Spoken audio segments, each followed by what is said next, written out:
Hello दोस्तों, okay job के online platform में आप लोगों का फिर से स्वागत है। लास्ट क्लास में अपन लोगों ने एक क्वेश्चन लिखा था और उस क्वेश्चन के बारे में अपन लोग यहाँ सॉल्यूशन करते हैं उसका। आप लोगों से इतनी तो उम्मीद है कि क्वेश्चन कर ही लिया होगा, लेकिन फिर भी नहीं हुआ तो अब अपन लोग डिस्कस कर लेते हैं। देखो, अपन ने जो क्वेश्चन दिया गया था वो इस तरीके का था कि उसमें इसको एक बार रिटर्न कर देता हूं। यदि किसी अवतल दर्पण यदि किसी अवतल दर्पण की वक्रता त्रिज्या 40 सेंटीमीटर है। कितनी है? 40 सेंटीमीटर है। 40 नहीं थी, 20 थी। 20 सेंटीमीटर है और वस्तु को 40 सेंटीमीटर की दूरी पर रखा गया है तो दर्पण से प्रतिबिंब की दूरी क्या होगी? ठीक है, अब देखो हम लोग सबसे पहले बात करते हैं अवतल दर्पण की। दोस्तों, अवतल दर्पण पे हम लोग अगर बात करें, अवतल दर्पण कैसा होता है? इस तरीके का होता है। दूसरा, इसमें जो त्रिज्या दी है, वक्रता त्रिज्या, वो कितनी है हमारे पास? 20 सेंटीमीटर। हमको अगर दोस्तों वक्रता त्रिज्या मिल जाए तो हम क्या निकाल सकते हैं? हम लोग निकाल सकते हैं फोकस दूरी। अगर फोकस दूरी की बात करेंगे तो फोकस दूरी क्या हो जाएगी? r/2। हम लोग इसकी देखो यहां कर देंगे r/2, तो ये कितना हो जाएगा? 20/2। कितना आएगा आंसर हमारे पास? 12/2। और ये आ जाएगा आंसर 10 सेंटीमीटर आ जाएगा। अब 10 सेंटीमीटर को हम पॉजिटिव लें या नेगेटिव लें, ये डिपेंड करेगा। देखो, मैंने आपको बताया था कि दर्पण कौन सा होगा, ये डिपेंड करेगा इस बात पर कि अवतल दर्पण के लिए इसका मान क्या होता है? पॉजिटिव, और उत्तल के लिए क्या इसका मान क्या होता है? इसके अवतल के लिए क्या होता है? नेगेटिव, और उत्तर के लिए क्या होता है? पॉजिटिव। अब इसके अनुसार हमारे पास f की जो वैल्यू है वो कैसी हो जाएगी? नेगेटिव हो जाएगी यहाँ पे। तो इसको आपको ध्यान रखना है कि पॉजिटिव और नेगेटिव कौन सा वैल्यू होगा और किस दर्पण के लिए होगा। अब हम इस क्वेश्चन के अकॉर्डिंग चलते हैं कि वक्रता त्रिज्या कितनी है? 20, और उस हिसाब से हमने इसका मान कितना निकाल लिया? 10। आगे देखिएगा, वस्तु को जो रखा गया है वो कितनी दूरी पर रखा गया है? 40 सेंटीमीटर की दूरी पर रखा गया है। हमने मान लिया वस्तु को कहां रखा है भाई? यहाँ पे। हमारी वक्रता त्रिज्या कहां है? इस जगह पे। अब वो वक्रता त्रिज्या का मतलब है कि यहाँ पर क्या होगा हमारे पास? सेंटर ऑफ कर्वेचर, मतलब वक्रता केंद्र होगा। यहां से जो दूरी है वो क्या होती है? u, और जिसका मान कितना दिया गया हमको? 40 सेंटीमीटर। और दर्पण से प्रतिबिंब की दूरी पूछी है। अब एक बात बताओ, इसमें एक कंडीशन दी गई है, अगर वक्रता केंद्र के परे, beyond the centre of curvature, अगर कोई वैल्यू होगी, ठीक है, तो उसका मतलब है हम समझेंगे कि वस्तु कहां रखी हुई है? वक्रता केंद्र और अनंत के बीच में रखी हुई है, क्योंकि आगे तो क्या है? अनंत है। अब एक चीज और यहां पर मैं आपको वापस से एक बार बता देता हूं कि अगर दर्पण के दाईं ओर चलते हैं तो हमारा मान क्या होता है? पॉजिटिव दूरी का। और दर्पण के बाईं ओर चलते हैं तो हमारा मान क्या होता है? नेगेटिव। अब इस क्वेश्चन पे अप्लाई कर दीजिएगा। आपके पास वस्तु को कितनी दूरी पर रखा गया है? u दूरी हमने, और u का मान कितना दिया है हमको? 40। और ये पॉजिटिव है या नेगेटिव है दोस्तों, ये डिपेंड करेगा कि वस्तु कहां रखी गई है। इधर तो इसका मान क्या हो जाएगा? बाईं तरफ, दर्पण के सामने या दर्पण के बाईं तरफ हमेशा मान कैसा होता है? नेगेटिव। अब वो किसके बारे में कहा गया है कि इसका प्रतिबिंब कहां बनेगा? ये केस हमारे पास नंबर 5 है कि अगर हम देखते हैं कि वस्तु को अगर यदि हम लोग वस्तु को अगर यदि वक्रता केंद्र और अनंत के बीच में रखते हैं तो इसका प्रतिबिंब कहां बनता है? फोकस और अनंत, फोकस और वक्रता केंद्र के बीच में बनेगा। अब देखो, ये प्रतिबिंब इस तरीके से बनेगा। आप लोग देखिएगा, इस प्रतिबिंब की हम लोग बात करेंगे तो ये घटना इस तरीके से होगी कि अगर हमने इसको कह दिया C, दोस्तों ये परावर्तन के पश्चात कहां से निकलेगी? फोकस से निकलेगी। ये चीज आ गई, और उसके बाद ये यहां से वस्तु यहां से किरण चलेगी, और चलने के बाद ध्रुव पर जितने एंगल से आई है उतने एंगल से वापस चली जाएगी। तो ये इससे करने के बाद इसमें हम लोग देखेंगे कि ये किरण यहां से आएगी और यहां से आने के बाद निकलेगी कहां? परावर्तन के बाद देखो, एक तो ये पैरेलल गई, और इसके समांतर जाने के बाद ये यहां से गुजर गई फोकस से, और एक जो किरण है वो फोकस से निकलेगी और कहां गुजरेगी? इससे इसको यहां काटेगी। तो ये हो गया हमारे पास C, और ये हो गया हमारे पास F। तो प्रतिबिंब बन गया F और C के बीच में। तो ये प्रतिबिंब बनेगा, और इस प्रतिबिंब को हम लोग यहां शो करेंगे। यहां से लेकर के यहां तक की दूरी क्या होगी हमारे पास? B, जिसे हमें ज्ञात करना है। ठीक है, जो हमारे इस क्वेश्चन में पूछी गई है। अब देखो, आगे अगर हम लोग बढ़े तो आगे वाली कंडीशन देखें कि इसमें b का मान पॉजिटिव होगा या नेगेटिव होगा, वो हम लोग यहाँ डिस्कस कर रहे हैं कि इस कंडीशन में ये c है, ये f है, प्रतिबिंब बन गया यहाँ पर, तो ये हमारे पास क्या है v u। ये दोनों ही दूरी दर्पण के बाई तरफ है, इसका मतलब ये हो गया कि हमारे पास इसके दोनों के मान क्या हो जाएंगे, नेगेटिव। अब v का मान तो हमको मालूम ही नहीं है, v का मान हमको निकालना है, तो वो पॉजिटिव या नेगेटिव तो बाद में करेंगे, पहले मान ही आ जाए। और f की वैल्यू आपने अभी निकाली थी, कितनी हो गई थी, -10। आप कौन सा फॉर्मूला लगाओगे, सीधा लगा दीजिएगा दर्पण सूत्र। दर्पण सूत्र क्या होगा बताओ, दर्पण सूत्र की बात करेंगे दोस्तों, 1/f बराबर 1/b प्लस 1/u। यहां से आप वैल्यू किसकी निकालोगे, 1/v की, 1/f माइनस के 1/u। इस संख्या को इधर ट्रांसफर कर दो, 1/v, 1/f की वैल्यू कितनी है, माइनस के 1/10। ठीक है भाई, यहां इसकी वैल्यू रखेंगे तो इसकी वैल्यू कितनी आ रही है, 1/, इसको अगर आप लोगों को माइनस को माइनस रहने दो और u का मान यहां पर कितना आ रहा है बताओ, माइनस के 1/40। अब माइनस माइनस क्या हो जाएगा, प्लस, तो 1/40 और माइनस माइनस हो जाएगा प्लस, ये आ जाएगा। अब देखो यहाँ इसका एलसीएम लो, अब हमारी मैथमेटिक्स काम करेगी। एलसीएम कितना आ गया, 40, 10 चौका 40, और ये कितना हो जाएगा 1, ये कितना हो जाएगा 1, -4 में से प्लस का बन गया तो क्या बचा, -3, और ये आ जाएगा हमारे पास 40। अब देखो या आप लोग यहाँ पर ये वैल्यू निकालोगे, अब डिपेंड करेगा, इसको उल्टा करोगे, 1/b का मान 3/40 है, तो v का मान कितना होगा, उल्टा कर देंगे, 40/3 हो जाएगा। अब 40/3 देखो ये डिपेंड करेगा कि ऑप्शन में कैसा दिया है, इसको आप डिवाइड करोगे तो 40 में भाग दोगे तो देखो 13 आ गया, 13 से 39 क्या बच गया, एक 13.3333। तो आपको केवल है ना इतना ही याद रखना है कि माइनस के 13.2 पॉइंट तक आंसर लिखना है। 1 पॉइंट का दिया है तो 1 का याद रखना, 2 का दिया है तो 2 का याद रखना। ये वैल्यू आ गई हमारे पास 13.33 सेंटीमीटर। अब देखो इसमें जो ये नेगेटिव सिंबल आया है, ये क्या शो कर रहा है कि ये जो है दूरी वो किधर है, इधर, और वो हमको देख ही रहा है कि प्रतिबिंब कहां बन रहा है, एफ और सी के बीच में। इसका मतलब हो गया वी का मान कैसा होगा, नेगेटिव। तो ये हमारे पास करेक्ट आंसर होगा। ठीक है, अब देखो आगे ऐसे ही क्वेश्चन और अपन लोग डिस्कस करें कि आगे वाले क्वेश्चनों में क्या है। देखो और क्वेश्चन करते हैं अपन लोग। आगे आपको एक सीट मिल जाएगी पीडीएफ के रूप में, जिसमें आपको दिक्कत नहीं रहेगी। तो आपके कुछ क्वेश्चंस की प्रैक्टिस मैं करा देता हूं जो एग्जाम्स में, ये सारे क्वेश्चन प्रीवियस ईयर में आए हुए हैं कि अगर हम लोग मान के चले एक क्या है हमारे पास, उत्तल दर्पण है। ठीक है, उत्तल दर्पण है, यदि वस्तु को हमने कहां रख दिया, अनंत पे रख दिया। माना हमने एक क्वेश्चन में माना कि जो पेपर में आया हुआ है, यदि किसी वस्तु को, यदि किसी वस्तु को अनंत दूरी पर रखा जाता है,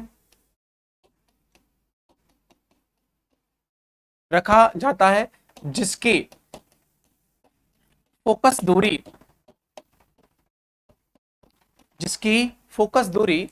हम लोग देखते हैं कि जिसकी फोकस दूरी हमको कितनी दी, एक वस्तु को अनंत पर रखा गया है और उसकी फोकस दूरी कितनी दी गई, हमको माना 40 सेंटीमीटर। कितनी दी गई है, 40 सेंटीमीटर है। अब जिसकी फोकस दूरी 40 सेंटीमीटर है, अब हमसे ये कह दिया कि ये दर्पण कौन सा है, उत्तल है, जबकि यह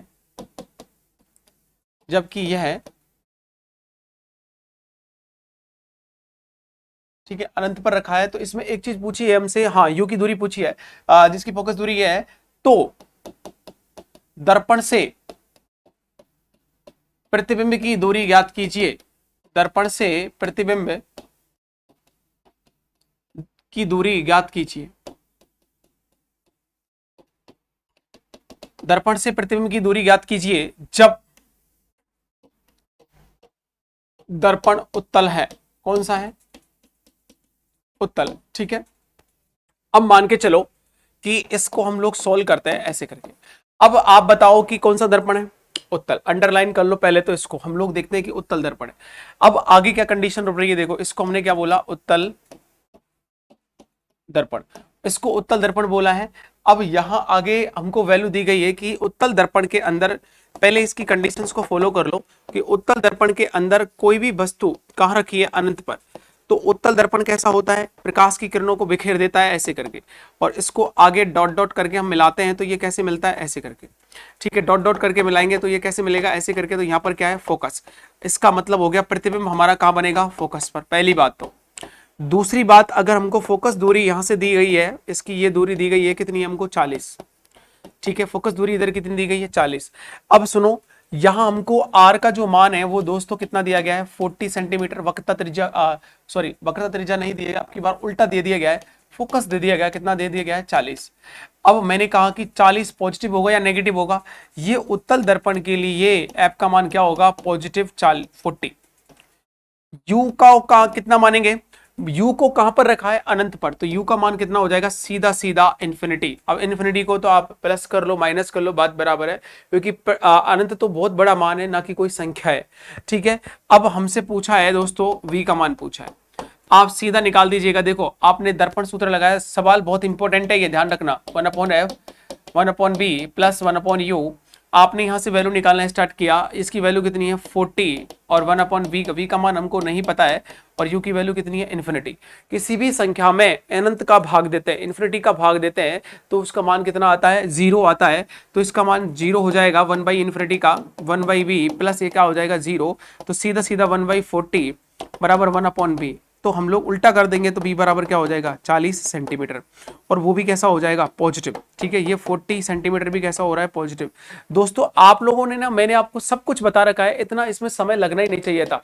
इसके देखो ऑप्शन क्या देगा आपको, 40 सेंटीमीटर ए, माइनस के 40 सेंटीमीटर बी, और सी कैसा आ जाएगा प्लस के 20 सेंटीमीटर, और डी क्या होगा माइनस के 20 सेंटीमीटर। ये ऑप्शन होंगे जिसमें से आपका आंसर क्या होगा ए लगेगा। अब आप लोग सुनो कि जब आपको इतना सब कुछ कंसेप्ट आपका तैयार हो जाएगा तो आपको ज्यादा समय लगना ही नहीं है। क्यों नहीं लगना है, क्योंकि देखो आपने देखा दर्पण कौन सा है उत्तल, पहली बात। दूसरी बात, फोकस दूरी इधर हो या इधर हो, फोकस दूरी का मान हमेशा क्या होता है कॉमन ही होता है जब वस्तु अनंत पर रखी है। और दर्पण कौन सा है उत्तल। मैंने कल भी आपको लास्ट वीडियो में यह बताया था कि वस्तु अनंत पर हो चाहे दर्पण कोई सा ही हो, ठीक है, तो प्रतिबिंब हमेशा कहां बनेगा फोकस पर ही बनेगा। अगर दाईं तरफ जितनी फोकस दूरी है उतनी दूरी किधर होती है बाईं तरफ होती है, इसमें दिक्कत ही नहीं है आपको ज्यादा सोचने की। अगर इस कंसेप्ट को आपने पकड़ लिया उसके बाद आपका आंसर इतना सब करने की कोई जरूरत ही नहीं है, ये केवल आपके ना समझाने के लिए कराया है कि आगे देखेंगे सीधा आंसर यहीं से आ रहा है, पढ़ने से 1 सेकंड में आंसर आ रहा है कि देखो यहां पर 40 दूरी है, उसके बाद प्रतिबिंब की दूरी ज्ञात कीजिएगा। हमको बता दिया कि वस्तु को रख दिया अनंत पर, वस्तु अनंत से किरणों को लेके आती है तो कहां आके मिलती हैं ये सारी प्रतीत होती हैं फोकस पे। अब फोकस दूरी कितनी है 40, तो इधर भी कितना हो जाएगा 40। यू चाहे इन्फिनिटी हो लेकिन हमको एफ और वी इधर है दाईं तरफ है, तो बी का मान क्या हो जाएगा पॉजिटिव। इसलिए जितना मान था वही हमारा क्या था आंसर। लेकिन देखो ऑप्शन ऐसे ही देगा आपको जिसमें आप कंफ्यूज रहोगे हमेशा, ये बात और ध्यान से सुन लो, क्योंकि ऑप्शन इस तरीके के रहते हैं जिसमें आप लोग थोड़ा सा कंफ्यूज होते हो अगर आप नेगेटिव लगा देते, क्योंकि बी का आप लोग बहुत सारे लोगों को कंडीशंस पता नहीं होती। इसलिए मैंने लास्ट वीडियो को जरूर देखना आप लोग, जिसमें मैंने ये बताया ना कि दर्पण से प्रतिबिंब कैसे बनते हैं, तो उसमें ये सारी कंडीशंस को मैंने आपको क्लियर किया है। इस वीडियो में केवल न्यूमेरिकल के बारे में डिस्कस कर रहे हैं अपन लोग। अब देखो आगे और देखें अपन लोग सवाल, 3rd नंबर के सवाल पे अपन लोग आते हैं कि अगर यदि हमने उत्तल का कर लिया और अवतल का कर लिया और कर लेते सवाल। देखो अब तक एक अवतल दर्पण है, ठीक है, एक अवतल दर्पण की वक्रता त्रिज्या कितनी है 10 सेंटीमीटर है। हमने मान लिया यदि एक अवतल दर्पण है, ठीक है, एक अवतल दर्पण की वक्रता त्रिज्या, अवतल दर्पण की वक्रता त्रिज्या 10 सेंटीमीटर है, ठीक है, वस्तु को 40 सेंटीमीटर की दूरी पर, वस्तु को 40 सेंटीमीटर की दूरी पर रखा गया है, तो प्रतिबिंब की दूरी ज्ञात कीजिए। तो प्रतिबिंब की दूरी ज्ञात कीजिए, तो प्रतिबिंब की दूरी ज्ञात कीजिए। अब बताओ आप, अब देखो यहां हम लोग करेंगे कि यहां कंडीशन क्या आएगी कि यहां m का जो सॉरी इसका मान दिया गया हमको, अवतल दर्पण का दिया गया पहले, तो अवतल दर्पण इसमें हम लोग पहले नोट डाउन करेंगे अवतल दर्पण है, पहले तो दिमाग में ये होना चाहिए कि दर्पण कौन सा है। दूसरा केस का गया है वक्रता त्रिज्या कितनी दी गई हमको 10 सेंटीमीटर, ये समझ में आ गया। पहले अगर 10 है तो यहां से आप लोग आर एफ निकाल लो, एफ बराबर r/2, 10/2, आंसर कितना आ गया 5। लेकिन ये नेगेटिव आएगा क्योंकि यहाँ पर क्या है अवतल दर्पण, तो ये इसका मान कितना हो जाएगा हमारे पास, इसका मान हो जाएगा कि f इक्वल्स टू माइनस के क्या आ जाएगा 5। सवाल में एक संख्या और दी गई है, पर आधी वस्तु को 40 सेंटीमीटर की दूरी पर रखा जाता है। इसका मतलब u का मान दिया गया है, कितना दिया गया है, u का मान कितना दिया गया है, 40 सेंटीमीटर। तो प्रतिबिंब की दूरी ज्ञात कीजिएगा। सिंपल सा सवाल है, अभी अपन लोगों ने किया है इसको। अभी देखो हम लोग मान के चलते हैं कि ये क्या है, अवतल दर्पण। आप लोग देखिएगा ये क्या है हमारे पास, अवतल दर्पण। अब यहां देखो दोस्तों, यहां C हो रहा है और ये मेरे पास F है। हमारी वक्रता त्रिज्या यहां से लेकर यहां तक हो गई कितनी, ये हमारे पास दी हुई है, इस तरीके से वैल्यू दिया गया है। और ये हमारे पास C हो गया, ये F हो गया। कितना है यहाँ पे, इसका वैल्यू है दोस्तों 10। मानव वस्तु वक्रता केंद्र से भी दूर रखी है, तो इसका प्रतिबिंब की दूरी है यहां से लेकर यहां तक, इसकी पोजीशन कितनी दी गई है, 40। अब u का मान तो मैंने आपको हमेशा बता रखा है, इसका मान क्या होगा, नेगेटिव, क्योंकि आप दर्पण से इधर आओगे तो इसका मान यही होगा। अब देखो अगर वस्तु कहां हो, वक्रता केंद्र और अनंत के बीच में होती है, अनंत और वक्रता केंद्र के बीच में होती है, तो उस स्थिति में प्रतिबिंब कहां बनता है, फोकस और वक्रता केंद्र के बीच में, और वस्तु से कैसा बनता है, छोटा। तो यहां से लेकर के यहां तक की जो दूरी है वो कितनी हो जाएगी मेरे पास, v। और यही हमसे पेपर इसमें पूछी है, इसी को हमें क्या करना है, ज्ञात करना है। अब आपको एफ पता लग जाए, यू पता लग जाए, तो आप वी नहीं निकाल सकते क्या, बिल्कुल निकाल सकते हैं। फॉर्मूला लगा दीजिएगा, 1/f equals to 1/v plus 1/u। 1/v निकाला आपने तो 1/f माइनस के 1/u, इसको आपने कहां भेज दिया, इधर भेज दिया। अब देखो अगर हम लोग बात करें कि 1/v यहां पर इसकी वैल्यू कितनी है, माइनस के 1/5। अब देखो यहां आप लोग प्लस ही रहने दो अभी तो, लेकिन वैल्यू चिन्ह सहित रखना। हमारे पास 1/40, माइनस का माइनस से गुणा करते हैं तो आंसर कितना आता है बताओ, सॉरी माइनस का माइनस से करते तो प्लस आता है, लेकिन माइनस का प्लस से करते तो क्या आता है, माइनस ही आएगा। तो ये कितना हो जाएगा, माइनस के 1/5 और 1/40। अब आप लोग देखो यहाँ वैल्यू कितना है, 1/b। आपने यहाँ पे आंसर कितना, एलसीएम कितना लिया, 40। यहां से कितना हो जाएगा, 8 पंजे 40, और ये कितना हो जाएगा 1। तो हमारे पास आंसर कितना आ रहा है बताओ, ये कितना हो जाएगा, माइनस के 9/40, और v का मान कितना आ जाएगा, माइनस के 40/9। ये आपके पास आंसर आ जाएगा। और इसको काटोगे आप लोग और इसको सॉल्व करना है, तो देखो इसमें भाग देके देख लीजिएगा। हमारे पास b का मान कितना आ जाएगा, माइनस 9 चौका, ये हमारे 9 चौका 36, ठीक है। और क्या आएगा बताओ, कितने बच गए, 40 वही। तो ये लगभग धीरे धीरे करके ना हमारे पास वैल्यू है जो घटती जा रही है, 4 पॉइंट, ये आ जाएगा 4.4। ये संख्या हमारे पास 9 पॉइंट कितनी आ रही है, 9 चौका 36, 9 पंजे 45। तो लगभग लगभग ये संख्या हमारे पास कितनी आगे बचेगी, फोकस दूरी की जो वैल्यू है यहां। अब हम लोग इसको करेंगे, माइनस प्लस हो गया ना, ये माइनस के 1/5 अवतल दर्पण के लिए वैल्यू इतनी दी गई है। अवतल दर्पण है हमारे पास 10-40 वाला रेशो है, तो इसको आप लोग यहाँ तक भी कर सकते हो, 4 माइनस के 4.444। तो ये सेंटीमीटर हमारे पास वैल्यू आ जाएगा, कोई दिक्कत नहीं है। माइनस है इसलिए आया है क्योंकि माइनस हम लोग किधर की ओर जा रहे हैं, इधर की ओर जा रहे हैं। अब देखो सुनो, आगे हम लोग देखते हैं कि आगे इस तरीके के सवालों को आप लोगों को ना, देखो इसमें आपका जब तक आपको वो 6 कंडीशन नहीं आएंगी समझ में, तो आपको दिक्कत आएगी। मैंने लास्ट क्लास में भी यही कहा था और अभी भी आप लोगों से यही कह रहा हूं। आगे देखो सवाल हम लोग और करें, लेकिन उससे पहले एक फॉर्मूला हम लोग पढ़ लेते हैं, उसके बाद अपन डिस्कस करेंगे। नेक्स्ट आप हेडिंग लगाइएगा आवर्धन क्षमता, ठीक है। नेक्स्ट क्या लगाओगे आप लोग, आवर्धन क्षमता, ठीक है, जिसको इंग्लिश में क्या बोलते हैं, मैग्निफिकेशन पावर, मैग्निफिकेशन पावर। अब देखो सुनो, मैग्निफिकेशन पावर, इसमें क्या दिया गया है, मैग्निफिकेशन पावर में देखो इस ये क्या होती है, m बराबर वस्तु प्रतिबिंब की ऊंचाई, प्रतिबिंब की ऊंचाई बटे वस्तु की ऊंचाई,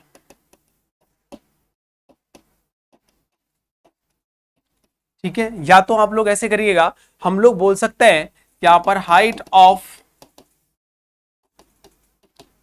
इमेज, या इसको बोल सकते हैं नीचे वाले को height of object, height of image बटे हाइट ऑफ ऑब्जेक्ट। अब देखो हमने हाइट को किससे शो किया, h से, और इमेज मतलब प्रतिबिंब I, और ये क्या हो जाएगा O। हाइट हो गई किसकी, O4 ऑब्जेक्ट। या तो हम लोग इस तरीके को ऐसे लिख सकते हैं, दूसरा ये भी हो सकता है माइनस के B बटे U, ठीक है। दर्पण से प्रतिबिंब की दूरी, प्रतिबिंब की दूरी हो गई बटे, ये माइनस लगा हुआ यहाँ, दर्पण से वस्तु की दूरी, ये भी आपको ध्यान रखनी है। तो दोनों ही फॉर्मूलों को हम लोग अप्लाई कर सकते हैं। देखो एच आई बटे एच ओ बराबर माइनस के बी बटे यू, माइनस के बी बटे यू। इस फॉर्मूले में ये याद रखना, स्टार लगा लेना फॉर्मूले को, ठीक है, जितने लगा सकते हो, क्योंकि ये फॉर्मूला बहुत ज्यादा इंपॉर्टेंट है। ये एच आई, एच हमारे पास हाइट हो जाएगी किसकी, प्रतिबिंब की, और ये वस्तु की हो जाएगी, माइनस यहाँ पर बी बटे यू। अब देखो मैंने आपको जब साइन कन्वेंशन पढ़ाया था तो उसमें एक चीज बताई गई थी कि हमने एक दर्पण लिया था दोस्तों यहाँ पे, और उस केस में मैंने कहा था कि दर्पण के इधर की ओर जाते हैं तो क्या होता है नेगेटिव, और इधर की ओर जाते हैं तो क्या होता है पॉजिटिव। लेकिन अगर दोस्तों इस मुख्य अक्ष की बात करेंगे तो इस मुख्य अक्ष में दो चीजें, इसके ऊपर अगर जाएंगे तो क्या होगा पॉजिटिव, अगर इसके नीचे जाएंगे तो हमारा क्या करेंगे हम लोग नेगेटिव, ठीक है। इसके ऊपर गए तो पॉजिटिव, इसके नीचे आए तो नेगेटिव। अब सुनो, ये नेगेटिव और पॉजिटिव तो दूरी के लिए किया था, लेकिन ये नेगेटिव और पॉजिटिव किसके लिए किया गया है, हमने ये हाइट के लिए किया है। हाइट जितनी ऊपर जाएगी उतना ही पॉजिटिव हमारे पास वैल्यू आएगा, लेकिन नेगेटिव नीचे आएगा। ये नेगेटिव कब आएगा, जब ये क्या होगा नीचे होगा। हम यहां पर देखो कुछ कंडीशंस को लगाते हैं, मान के चलिएगा कि आप देखो यहां एक चीज दी हुई है माइनस के बी बटा यू। अब आप सुनो कि मान अगर यहां ऐसा हो जाए, आप लोग सोचो कि b का मान अगर हम लोग देखते हैं इस तरीके से, अगर कंडीशन दी गई है हमको कि यहां v u तो हमेशा क्या रहेगा नेगेटिव ही रहेगा भाई, u ऑलवेज क्या रहेगा नेगेटिव, ये तो पक्की बात है। अगर u नेगेटिव रहेगा इसका मतलब है कि हमारे पास u की जो वैल्यू आ रही है वो नेगेटिव आएगी। अब यहां u को देखो हम लोग कब ला सकते हैं, u का मान अगर ये हमारे पास ज्यादा भी हो सकता है, एक से कम भी हो रहा है, u का मान बढ़ भी सकता है, u का मान घट भी सकता है। अगर ये घटेगा तो इसका मान देखो, इसका मान घटेगा तो इसका मान बढ़ेगा, तो लेकिन इतना नहीं बढ़ेगा। तो इससे मैं आपसे ये कहना चाह रहा हूं कि m का मान एक से ज्यादा भी हो सकता है, m का मान एक के बराबर भी हो सकता है, और m का मान लेस देन 1 भी हो सकता है। ये आपको ध्यान रखना है कि m का मान ग्रेटर देन 1 भी हो सकता है, m का मान 1 भी हो सकता है, m का मान 1 से कम भी हो सकता है, पहली चीज। अब देखो यहां अगर मैं मान के चलूं कि भाई देखो इसका मान क्या होगा पॉजिटिव, और इसका मान क्या होगा नेगेटिव, लेकिन अब देखो ये तो नेगेटिव आएगा और ये क्या आएगा पॉजिटिव। यू की वैल्यू अगर हमें दे दी गई है, मान के चले हम लोग कि कोई गणितीय वैल्यू ले लेते हैं कि प्रतिबिंब को हमने कहां बनाया है, यहाँ इस तरीके से, और ये हमारे पास बन रहा है, ये दूरी कितनी है मेरे पास u, और ये दूरी मेरे पास कितनी है v। और दर्पण, सॉरी आप ऐसा करना, दर्पण कौन सा ले लेना, उत्तल। ये कौन सा दर्पण है दोस्तों, उत्तल दर्पण है। अब आप लोग इसमें कंडीशन देखिएगा, ये कंडीशन क्या कह रही है, कंडीशन हमसे ये कह रही है कि अगर हम u की वैल्यू हमेशा क्या लेते हैं नेगेटिव, तो यहां पर जो वैल्यू है माइनस के v और u का मान कोई हमारे पास नेगेटिव आ गया, ठीक है। u की वैल्यू मान लीजिएगा कितना मान आ गई 10 सेंटीमीटर, वस्तु को हमने 10 सेंटीमीटर की दूरी पर रख दिया, माइनस v और माइनस ये हो गया, तो माइनस से माइनस क्या हो जाएगा प्लस, तो ये वैल्यू कितनी हो जाएगी बताओ, प्लस हो जाएगी नहीं आ जाएगी। तो अगर v का मान तो हमेशा क्या होगा इधर से पॉजिटिव ही होगा, v का मान क्या होगा पॉजिटिव होगा। तो इससे ये आया कि जितना भी उत्तल दर्पण होंगे, ठीक है, उत्तल दर्पण के लिए हम लोग लिख देंगे, उत्तल दर्पण के लिए, ठीक है, उत्तल दर्पण के लिए हमारा जो मान होगा ना, उत्तल दर्पण के लिए m का मान हमेशा हमेशा धनात्मक होगा। उत्तल दर्पण के लिए m का मान हमेशा कैसा होगा, धनात्मक होगा, पहली चीज, ठीक है। और दूसरा, अब आप लोगों को वो भी बता देता हूं, देखो अब ये अवतल दर्पण में कैसा होता है प्रतिबिंब दोस्तों, इधर भी बनता है, इधर भी बनता है और इधर भी बनता है, इधर एक केस बनता है, इसलिए हमने अगर इधर की ओर बनाएंगे तो ये भी नेगेटिव ये भी नेगेटिव, दोनों कट के फिर क्या आ जाएगा नेगेटिव। लेकिन उधर बनता है तो ये नेगेटिव और एक पॉजिटिव है, नेगेटिव से नेगेटिव क्या हो जाएगा पॉजिटिव। इसलिए अवतल दर्पण के लिए यहां लिख देंगे, अवतल दर्पण के लिए m देखो पॉजिटिव भी हो सकता है और क्या हो सकता है दोस्तों नेगेटिव भी हो सकता है। तो ये आपको ध्यान रखना है, ये पॉजिटिव भी हो जाएगा और ये क्या हो जाएगा नेगेटिव भी हो जाएगा, लेकिन उत्तल दर्पण के लिए हमेशा कैसा होगा ये पॉजिटिव। अब देखो इसको करने के लिए ना अपन लोग लगभग एक कंसेप्ट कर लेते हैं कि एक मैं आपको क्वेश्चन कराता हूं जिससे आपको समझ में आ जाएगा। तो आप लोग एक क्वेश्चन लिखिए, नेक्स्ट देखो अपन हम बात करते हैं अगर एक क्वेश्चन की, तो एक छोटा सा क्वेश्चन ले लेते हैं।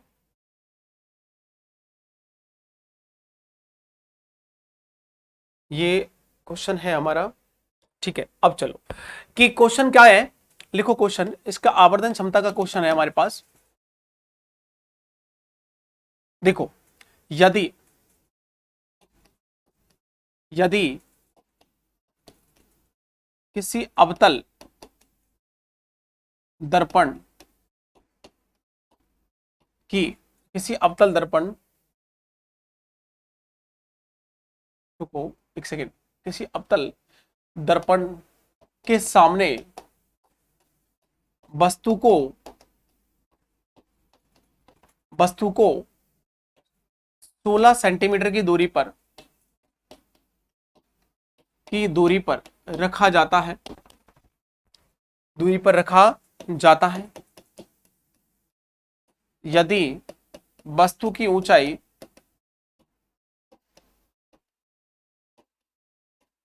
2 सेंटीमीटर है तो दर्पण के द्वारा, दर्पण के द्वारा, दर्पण के द्वारा बनने वाला प्रतिबिंब, बनने वाला प्रतिबिंब 3 सेंटीमीटर का है, 3 सेंटीमीटर का है, ठीक है, 3 सेंटीमीटर का है तो 3 सेंटीमीटर का एवं 3 सेंटीमीटर का एवं उल्टा है, ठीक है, उल्टा बना है तो दर्पण की फोकस दूरी ज्ञात कीजिए, तो दर्पण की फोकस दूरी ज्ञात कीजिए, दर्पण की फोकस दूरी ज्ञात कीजिए। देखो सवाल इतना इंपॉर्टेंट है क्योंकि अगर ये सवाल आपका हो गया और ये सारे आए हुए हैं पेपर में, सबसे पहले देखिएगा क्या दिया गया है दोस्तों, अवतल दर्पण। क्या दिया गया है? अवतल दर्पण। यदि किसी अवतल दर्पण के सामने 16 सेंटीमीटर की दूरी पर क्या रखा जाता है, कोई वस्तु को रखा गया है और यदि उस वस्तु की ऊंचाई कितनी है, 2 सेंटीमीटर, और उसका जो प्रतिबिंब बन रहा है वो कितने सेंटीमीटर का है, 3 का, ठीक है। और उसमें क्या पूछा गया है कि उस दर्पण में, हमने जो दर्पण काम में लिया उसकी फोकस दूरी हमको निकालिए। तो सबसे पहले देखो हम लोग बात करते हैं कि ये दर्पण कौन सा है, तो बात ये है हमारे पास दोस्तों अवतल दर्पण, ठीक है। अब बात करो कि 16 सेंटीमीटर, पहले तो यहाँ पर ना डायग्राम बना लो, हम डायग्राम में ज्यादा समझते हैं, इससे ज्यादा समझ में आता है। ये हो गया फोकस दूरी का, हमको वस्तु को कहाँ रख दिया हमने, 16 सेंटीमीटर की दूरी पर। हमको नहीं पता है कि ये दूरी कितनी है, हमने इसको रख दिया यहाँ पर 16 सेंटीमीटर की दूरी पर, ठीक है। यू हमारे पास आ जाएगा। और वस्तु की ऊंचाई कितनी है बताओ, इसकी ऊंचाई दी है दोस्तों 2 सेंटीमीटर। अब ये जो बन रहा है ना प्रतिबिंब, इसका प्रतिबिंब जो बनता है वो कैसा बनता है, उल्टा बनता है, ठीक है। अब ये भी नहीं कह सकते हम कहां बन रहा है, ये डिपेंड करेगा कि हम लोग वैल्यू निकालेंगे उस आधार पे। तो अब हम लोग देख रहे हैं कि प्रतिबिंब की जो हाइट है, इमेज है, ठीक है, वो कितनी है, 3 सेंटीमीटर है, ये भी समझ में आ गया। और कैसा बन रहा है, उल्टा बन रहा है, ठीक है। अब देखो इससे एक क्लू हमको मिलता है। आप लोग एक चीज ध्यान से देखना कि हम अवतल दर्पण में भी केस देख रहे हैं कि भाई इधर बनेगा या इधर बनेगा, तो प्रतिबिंब कैसा है, इस कंडीशन से आप लोगों को एक चीज पता लगा है, प्रतिबिंब कैसा है, उल्टा। और उल्टे प्रतिबिंब कौन से होते हैं बताओ, वास्तविक। कौन से होते हैं, वास्तविक उल्टे प्रतिबिंब केवल वास्तविक प्रतिबिंब ही होते हैं। और वास्तविक प्रतिबिंब दर्पण के कहां बनते हैं, सामने। और दर्पण के सामने बनेंगे तो इसका मतलब है कि एच आई का जो मान है वो कैसा होगा, अगर नीचे की तरफ जाएंगे, उल्टा बन रहा है इसलिए इसका मान क्या हो जाएगा, 3 सेंटीमीटर, वो भी कैसा हो जाएगा, नेगेटिव। कैसा हो जाएगा, नेगेटिव। और इस रेखा से ऊपर जाते हैं, ठीक है, इस रेखा से ऊपर जाते तो मान क्या आता है, पॉजिटिव। इससे नीचे आते तो इसका मान क्या आता है, नेगेटिव। और वस्तु की जो ऊंचाई है, मान के चलिएगा कि प्रतिबिंब इसका वहां बन गया, मान के चलो कि यहां बन गया, और उसकी ऊंचाई यहां से लेकर के यहां तक कितनी है, 3 सेंटीमीटर। तो नीचे तो वैसे ही नेगेटिव आना है, तो ये हमारे पास क्या हो जाएगी, एच ओ, और ये क्या हो जाएगी, एच ओ, और ये क्या हो जाएगी हमारे पास ये एच आई, ये हो जाएगी एच ओ। ये ऑब्जेक्ट है और ये क्या है, इमेज है। अब आप लोग देखो कि यहां हमारे पास एच आई की जो वैल्यू है वो माइनस के हो गई, और एच ओ की जो वैल्यू है वो कितनी दी गई है, 2 सेंटीमीटर। अब एच ओ की वैल्यू 2 सेंटीमीटर दी गई है, वो भी ऊपर की तरफ, तो इसका मान क्या होगा, पॉजिटिव। वस्तु की दूरी को किससे लिखा जाएगा, यू से, और वो दर्पण के कैसे रखी है, सामने, और कितनी दूरी पर है भाई, 16। इधर आएंगे तो इसका मान क्या हो जाएगा, नेगेटिव। इसका मान क्या हो गया, नेगेटिव। अब आगे देखो, हमसे पूछा है कि फोकस दूरी क्या है, सवाल में क्या पूछा है हमसे कि फोकस दूरी क्या है, ये हमको निकालना है भाई, ठीक है। अब देखो फोकस दूरी निकालने के लिए आपके पास क्या क्या तरीके हैं। सबसे पहले तो आप है ना एक फॉर्मूला कौन सा याद करिएगा, मैग्निफिकेशन पावर वाला, चूंकि m बराबर क्या होता है, एच आई बटे एच नॉट, ठीक है, और माइनस के क्या है, v बटे u। v बटे u, क्योंकि फोकस दूरी निकालने के लिए हमारे पास केवल एक तो तरीका कौन सा है कि r बराबर क्या होता है 2f, जो हमें r का यहाँ पे बारे में कुछ कहा नहीं गई है। पहला सवाल हम कैसे कहेंगे कि भाई इसी फॉर्मूले को लगाएंगे, क्योंकि r और f में क्या रिलेशन होता है, r और 2f, लेकिन r के बारे में हमें कोई जानकारी यहाँ प्रदान नहीं की गई है, पहली सवाल। दूसरा क्या है कि हमको f चाहिए, तो दूसरा फॉर्मूला f निकालने का केवल एक ही बचा है, 1/f बराबर 1/v प्लस 1/u। इसमें हमारे पास केवल किसका मान अवेलेबल है, u का। अब अगर हमें f निकालना है तो v का मान हमको पहले चाहिए। अगर v का मान हमको ज्ञात हो जाएगा और u का मान हमको पता है तो हम f का मान निकाल सकते हैं। तो यही रास्ता बचा है, तो हम कौन सा फॉर्मूला लगाएंगे दोस्तों, ये वाला। इसके लिए देखो हमने क्या किया, इस फॉर्मूले को लगाना उचित समझा और यहाँ HI इसको लगाया। HI की वैल्यू कितनी डायरेक्ट लिख दीजिएगा, HI का मान देखो कितना, -3। HO का मान कितना है, ऑब्जेक्ट की हाइट कितनी है 2, आगे क्या लिखा हुआ है -v बटे u का मान कितना है आपके पास, चिन्ह सहित रखो वैल्यूज को, -16, माइनस से माइनस क्या हो गया प्लस, ये वैल्यू कितनी आ गई -3/2, ये हो जाएगा प्लस बटे ये कितना हो जाएगा 16। आपने v का मान निकाला, v का मान यहां से निकल कितना आएगा 3/2 इंटू क्या हो जाएगा 16, 2 से 8, इसका मान कितना आ गया -24 सेंटीमीटर, और v की वैल्यू कितनी आ गई -24 सेंटीमीटर। अब देखो सुनो, आप हर स्टेप पे आपके क्वेश्चन का आकलन कर सकते हो। यहाँ पर क्या आया है माइनस, ठीक है, यहाँ पर देखो क्या आया है माइनस आया, इसका मतलब प्रतिबिंब हमको पता है कहाँ बन रहा होगा, इधर ही बन रहा होगा। इसका मतलब इधर जो वैल्यू है वो v की कैसी पड़ी जाती है, नेगेटिव, इसलिए v का मान क्या हो जाएगा यहाँ पर नेगेटिव। अभी सवाल यहाँ पूरा नहीं हुआ है, आगे देखिएगा कि अगर हम बात करते हैं यहाँ पे कि ये संख्या